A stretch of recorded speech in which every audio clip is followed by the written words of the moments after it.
Bien souvent, vous allez entendre les gens dire que l'humilité précède la gloire. Et oui, en effet, la sagesse nous apprend que l'humilité précède la gloire. Et lorsque vous êtes un individu, lorsque vous êtes un homme, une femme, et que vous aspirez à de grandes fonctions, lorsque vous êtes chef, eh bien, il faudra vraiment cultiver l'humilité en tant que vertu. Et donc, c'est ce qui m'a poussé à aborder donc ce thème. C'est quoi l'humilité de façon littéraire? L'humilité, c'est ce sentiment d'insuffisance, de votre propre insuffisance que vous éprouvez envers votre propre personne. C'est-à-dire, et qui bannit toute pensée, tout comportement d'orgueil. Dit comme ça, mais tout y est. Et si on doit le dire autrement, c'est que l'humilité vous amène à vous sentir petit. L'humilité vous amène à vous révéler à vous-même vos lacunes, vos tares. Et qui fait que, cette humilité fait que vous vous sentez petit, vous vous sentez insuffisant, vous vous sentez parfois même insignifiant à côté de l'autre. Et ce n'est que de cette façon que l'on arrive à cultiver d'abord l'humilité, parce que dans la vie, quoi que vous fassiez, malgré votre intelligence, votre richesse, il faudra toujours des gens pour vous aider à atteindre vos objectifs. Et si donc vous n'exprimez pas une certaine humilité envers ces personnes, pour que ceux-ci constituent pour vous une échelle, constituent pour vous ce que je peux appeler un tremplin pour vous porter dans l'objectif qui est le vôtre, ça va être difficile. Alors, l'essentiel c'est de savoir comment est-ce que l'on devient humble. Comment est-ce qu'il faut cultiver l'humilité. Je ne parle pas ici des avantages de l'humilité, parce que ces avantages sont nombreux. Je dirais simplement comment est-ce que l'on devient humble. Vous allez vous remarquer que dans la définition même de l'humilité, on fait mention déjà de l'orgueil. Parce que j'ai dit que c'est ce sentiment d'insuffisance qui vous amène à bannir toute pensée, tout comportement d'orgueil. Et donc si l'on comprend comment est-ce que l'on devient orgueilleux, on saura alors comment faire pour devenir humble. Alors, lorsque vous êtes une personne et que dans votre façon de fonctionner, vous faites trop bien souvent mention de ce que vous êtes déjà. Vous faites trop bien souvent mention de ce que vous savez déjà faire. Et quelle évidence pour tout le monde, lorsque cela résonne trop fort et trop bien souvent de façon prépondérante dans votre pensée, alors vous pouvez devenir orgueilleux. Je donne un exemple. Je suis un médecin neurologue. Ça, tout le monde le sait. Et même dans l'histoire du Bénin, je peux vous confier que je suis le 18e neurologue du Bénin. Vous voyez? Et dans l'exercice médical, dans la clientèle privée au Bénin, et plus particulièrement dans l'Atlantique, j'ai quand même un exercice assez prépondérant. Alors, mais ça, c'est une fête. Ça, c'est quelque chose qui est connu. Ça, c'est quelque chose que même si je n'en parle pas, les gens le savent déjà. Mais si moi-même, en tant qu'individu, en tant que neurologue, en tant que médecin, je dois souvent faire mention de ça dans ma pensée. Tous les jours. C'est quand même moi le neurologue. À gauche, c'est moi. Alors, de façon prépondérante, ça finit par vous monter à la calvaria au point où vous basculez dans ce qu'on appelle l'orgueil. Et donc, quand vous faites trop bien mention de ce que vous savez déjà fait de positif dans votre vie, je ne dis pas que l'on ne doit pas se mettre en valeur, mais lorsque ça se fait de façon prépondérante, de façon excessive, l'on bascule dans l'orgueil. Et donc, l'humilité voudra alors que l'on fasse bien souvent mention des points faibles de sa vie, des éléments sur lesquels vous-même vous savez que vous n'êtes pas encore parfait. Il vaut mieux faire mention de choses dans vos pensées pour savoir que vous êtes petit devant la nature, vous êtes petit devant les autres. Je vais l'illustrer pour que vous compreniez. Je parlais tantôt donc du fait que je sois neurologue. Mais imaginez un instant que je sois bien sûr neurologue et que j'ai même peut-être bonne presse et que j'ai peut-être même bonne réputation au sein de la population auprès de mes patients. Mais si à côté de ça, je suis un neurologue, un médecin impoli par exemple. Vous voyez, l'impolitesse, ce n'est pas une vertu. L'impolitesse, c'est un caractère négatif. Alors, si donc je veux rester humble, il faudra alors que, bien souvent dans ma pensée, je fasse mention de ce que, quoique je sois neurologue, je reste quand même un garçon impoli. Vous voyez?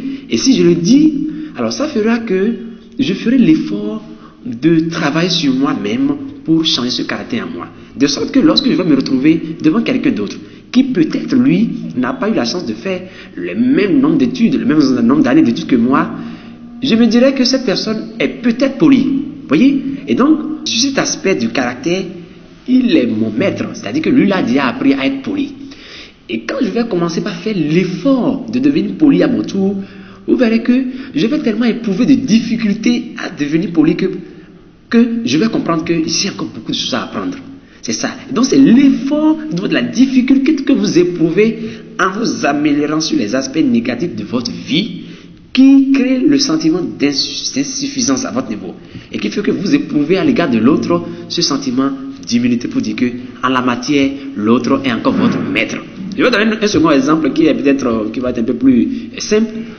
Je prends quelqu'un qui est un chef d'entreprise brillant qui réussit à tous les coups. Je vous dis, si vous prenez sur le plan des indicateurs de réussite, tout est ouvert. Il est beau, un beau portrait, un bel homme, d'accord. Sur le plan de la réflexion, il est brillant. Ce n'est pas les gens de patron qui tremblent devant leurs associés. Même les associés savent que, en termes de réflexion, qu'il est brillant. Il a un très bon salaire, il est riche, belle voiture, belle femme, les enfants sont brillants, ils sont intelligents, ils sont dans les écoles bien cotées. Voyez, et donc il est ami, il a de bons thèmes avec le pouvoir en place. C'est un ami du président de la République. Et donc, quand vous prenez quelqu'un de cet acabit, vous voyez que tout est ouvert pour lui.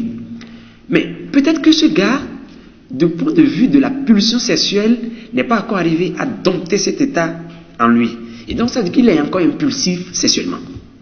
Alors, il est peut-être bon patron quand il est au service, quand il est à la maison, quand il est dans les séminaires, même à l'international, il est craint, parce qu'il est brillant. Mais quand il se retrouve peut-être seul, ou quand peut-être il se retrouve à la maison, et que sa femme n'est peut-être pas à la maison, ça va voyager, alors sa pulsion sexuelle, d'accord, l'amène à aller vers sa domestique. Suivez bien le raisonnement. Au point où ce gars, il est obligé d'aller à quatre pattes la nuit pour rejoindre sa propre domestique dans sa chambre pour assouvir cette pulsion sexuelle. Voyez? Mais ça fait de lui un petit en réalité sur cet aspect.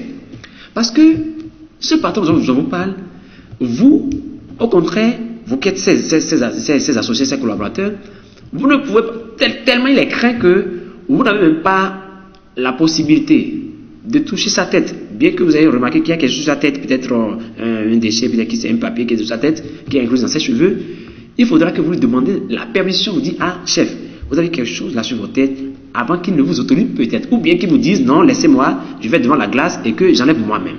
Mais à la maison, avec cette domestique, c'est cette petite-là qui lui met la main sur la tête. Parce qu'ils se sont levés à l'heure, je ne sais pas si c'est ce que je veux dire. Ça veut dire que, malgré ce qu'il est devant les autres, il demeure petit pour cette petite domestique. C'est ça. Et donc, si ce chef, il lui arrive de faire bien souvent mention de cet état, ce comportement impulsif qu'il a encore dans sa tête, et bien cela humble devant les autres.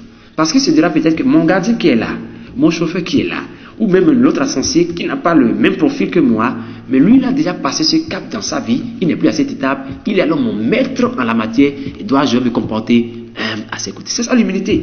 Et donc, si vous vous comportez comme ça dans la vie, vous voyez que vous dites que vous avez toujours quelque chose à apprendre de l'autre.